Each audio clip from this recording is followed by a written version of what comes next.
ભાઈ. પછી આપણે એને પેમેન્ટ કઈ રીતનું કરવું એ જરાક કહો તો મને અહીંથી ખબર પડે પૈસા લેવાની.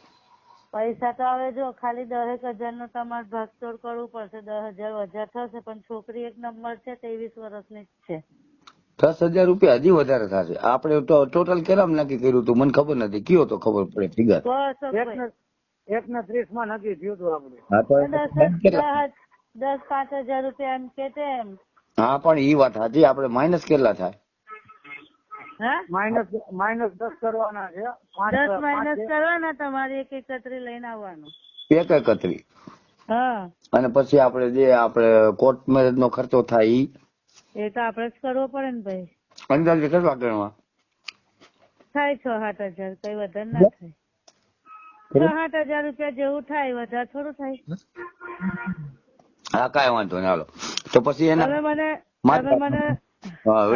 એક મિનિટ સાંભળો. તો એના મા બાપ કે કોઈ એના વારસદાર સાઈન સિક્કા કરી દે ને કે આ દીકરી અમે સોંપી છે આ ભાઈ ને.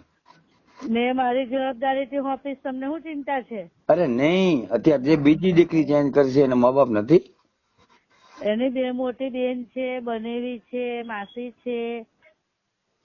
સગા મા બાપ નું શું કારણ થી કઈ નથી હાજરમાં? શું થયું કઈ? એ તો નાની છોકરીઓ હતી ને તેમના ઓફ થઈ ગયેલા છે સગા મા બાપ ને. માસીએ 2 દીકરીઓને મોટી કરી, મોટી ને પરણાઈ, 2 છોકરોની માં છે, અને આ નાની છે ને બાકી છે. અને બેન આપણે જો કોઈ પણ દીકરીને દુભાવી ધમકી થી તમે મારી વાત સાંભળો.